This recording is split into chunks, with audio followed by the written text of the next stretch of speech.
Yun, and start recording mga kalapida. Welcome sa isa na namang reaction video. So, re-reaction na natin tong video ni Invested Lifestyle. Tapos, tayo'y maghahalongkat ng video few years way back. 'Di ba? Regarding sa cyber libel. Kasi ang title ng video ni Invested Lifestyle, I am getting sued. Okay? Pero bago natin puntahan yung video ni Invested Lifestyle, panoorin muna natin yung yung naging sagutan nila ni Attorney Libayan, 'di ba? Matagal na 'to eh. 1 year ago. Okay? So play muna natin 'to, yung number 10 kasi 'to eh, 1 oras mahigit. Pero kukunin lang natin yung konteksto dito. Okay, play natin 'to. Ng maraming tao. Last, no? Cyber libel, nasa Amerika naman. Sabi niya, oh, pwede. Mag-file ng Ayun. Nasa Amerika kasi si Invested Lifestyle. Okay, so ito yung tanong ng ito, tao. tanong ng maraming tao. Last, no? Cyber libel, nasa Amerika naman. Sabi niya, oh, pwede. Mag-file ng kaso dito, no? Pag uwi niya dito sa Pilipinas. Ayan, so matututo naman tayo dito kung ano yung proseso, 'di ba? Kung halimbawa nasa ibang bansa yung nag-cyber libel sa'yo. No, ganito kasi ang proseso diyan, ano. Sinasabi ng mga tao na kapag nasa Amerika, pwede ka na daw absuelto sa cyber libel. Hindi totoo 'yan, no? Siguro pwede mo lang takasan. Pero the people who were maligned here in the Philippines, kahit nasaan ka man sa ibang bansa, they can file a case here. Okay. File sila ng kaso dito, magkakaroon ng warrant of arrest yung na-filean dito. Ngayon, pag umuwi sa Pilipinas, yung tao na na-file ng cyber libel, huhulihin siya at ikukulong. Kailangan niyang mag-post ng bail. Yun. Ngayon, pag nag-post siya ng bail, magkakaroon ng Hold full departure order. Diba? Hindi siya pwedeng umalis ng Pilipinas kapag hindi siya pinayagan ng korte. Bakit? Kasi nga, may undertaking yan doon sa bail niya. Para ganun pala yun. So, may natututunan ulit tayo, no? mag-garantiya siya ng bail. Kaya, ang suggestion ko, kung wala ka na talagang balak pumunta dito sa Pilipinas, sige lang. Ayan. Pero, sa tingin nyo ba may balak pa umuwi ng Pilipinas si Invested Lifestyle? Siyempre, tingin ko wala. Bakit? Kasi pakinggan nyo. na talagang balak pumunta dito sa Pilipinas, sige lang. Pero, kung meron pa, mag-ingat-ingat ka. Ngayon, ang dami-dami kong natanggap na ganyan at naka-download na rin yung mga video, yung video, na-download na yung video, na-screenshot ko na yung mga comments, may mga testigo na rin ako. Yan. Abangan na lang yung susunod na kabanata, di ba? Kasi sabi niya, gusto niya mag-file ng kaso para malaman daw. Ano yun? Be careful what you wish for. Oh, yun. Be careful what you wish for. Ngayon, eto ngayon siya. Posted 10 days ago. Eto ngayon siya. Invested Lifestyle. It's been a while. This is not clickbait. I am getting sued and I was already served with a summons. Hindi daw clickbait. Pero paawa bait. Reaction video to Hindi natin siya nagre-react lang tayo sa video niya. Hindi ko siya kilala. This is not clickbait. I am getting sued and I was already served with a summons. So summons siya kasi hindi naman siya criminal, it's civil. Binigyan lang nila ako ng 21 days to answer. Imagine kung sa iba nangyari to, 21 days, maghahanap ka pa lang ng lawyer noon. But what they don't know is I'm not alone. May mga tao who give me a heads up, mga whistleblowers na takot lang magsalita. So the past few months, kaya ako nawala, I was Meron bang whistleblower na takot magsalita? Whistleblower nga eh. E di nagsalita yun. working halos every weekend para makaipon ng pera to defend myself. Right now, I already spent $15,000 or 825,000 pesos. At this is just the beginning. Oo. This is just the beginning.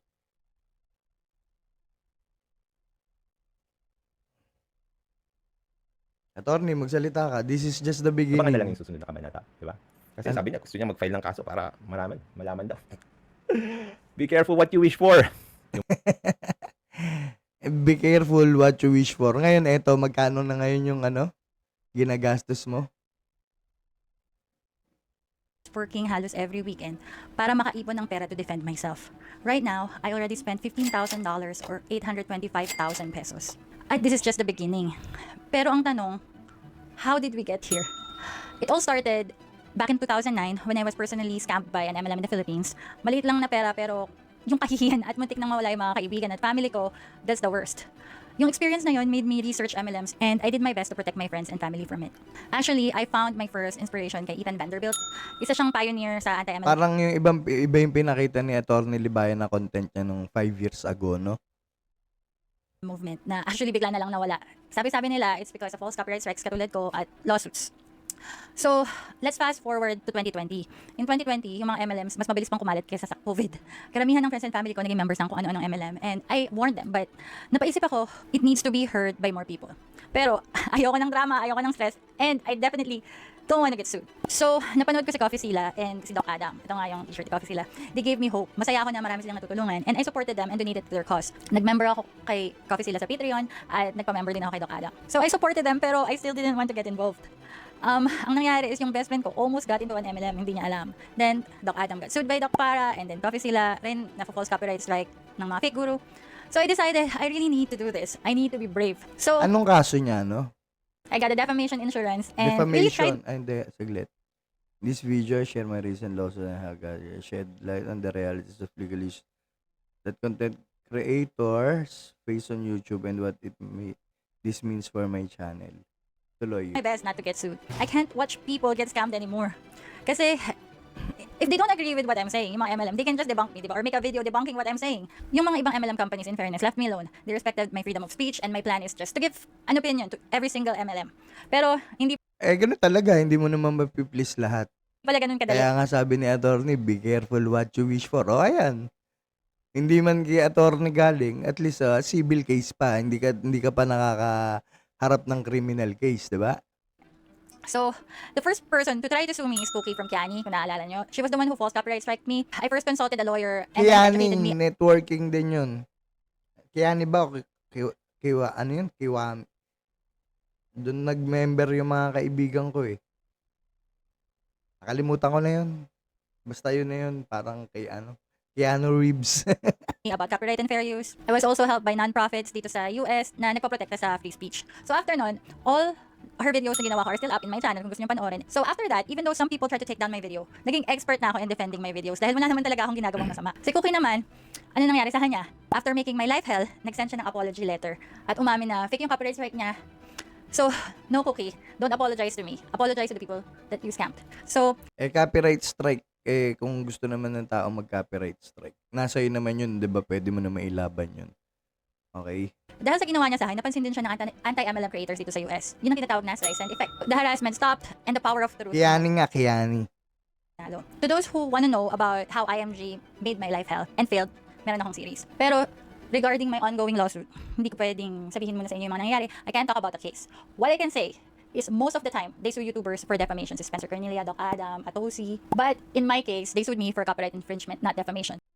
Copyright infringement. So, copyright, civil nga. Pero hindi ko alam kung may kulong yun eh. Diba? Kasi si Atty. Libayan, copyright infringement din yung kinaso ni Tulfo. Kaya lang, ito, pagkakaiba nito, namomroblema siya ngayon sa abogado at saka sa sa gastos, diba? Si Atty. Libayan, siya na yung abogado, siya na yung lalaban at ipagtatanggol niya yung sarili niya. At alam niya kung ano yung gagawin niya. Eto, wala, nangihingi. Di ba? So, if you want to see the lawsuit, it's public record. But I forward promise, na lang natin. once this is all over, pag-uusapan natin. So, to the sulat ng defense ko, again, link is in the description below. So, eto lang yung gusto niya. yung Gcash na pro-promote me at ilalagay ko yung link sa baba. You can also, again, link is in the description below. So, GoFundMe tsaka Gcash, ayan. Hingi. Oh. So, hindi kayo kailangan. So, hindi na natin tatapusin yung video niya, di ba? Siguro, sabi nga ni Atty. Libayan, be careful what you wish for. So, eto na yung winish mo, granted. Copyright strike. Hindi. Ano yung copyright infringement, di ba? So, huwag ka mag-alala. Kaya mong lusutan yan, di ba? Sabi ko naman sa inyo, lahat ng action natin, kailangan handa tayo sa magiging consequence, di ba? So, eto, hindi man si attorney ang nagdemanda sa'yo, o di diyan ka sa Amerika mag-iiyak ng malaking halaga. Alam niyo naman, mas malaki, si Doc Adam nga, di ba? Nakita niyo naman yung channel ni Doc Adam, yung kay Doc Para, na problema din siya talaga sa na humingi rin siya ng tulong, di ba? Financially dahil sa mamahal ng eto din. So, hassle ka na lang dyan. Wala tayong magagawa eh, 'di ba? Tayuan mo na lang yung dapat mong tayuan, okay? So, ang nangyari dito, nakikita ko lang sa video niya. Hindi ko sinasabing ano ah, ah, sa issue na ito, hingi challenge para sa ano, sa tulong sa kanya. 'Yun. So, kaya siya nag-content nito, 'di ba? So, sana nga ano mo i-disclose mo kahit konti dahil si Attorney Libayan nag-disclose na ng kahit konti tungkol dun sa kaso. So, pwede mo namang gawin, 'di ba? Para siyempre, GCash nyo si Divine Abby Valencia. Okay? So, yun lang mga kalapida. Ano masasabi nyo sa video ni Invested Lifestyle? 'Di ba? Ba't ako nakasubscribe dito? Kasi dati maganda. Ay, hindi. Hindi pala ako nakasubscribe. Unsubscribe natin. Kasi dati, nung nanonood ako yung against sa mga MLM, natutuwa ako. 'Di ba? Kasi yung mga scam. Pero depende kasi sa company rin yun. Kung ano yung company, may fly by night kasi na company. Merong mga company talaga na na legit. Yun lang masasabi ko diyan. So ngayon eto, ano masasabi niyo dito mga kalapida kay Invested Lifestyle? After niya ma-issue dito kay Attorney Libayan, so yung wish niya granted, You might just get it. you might just get it.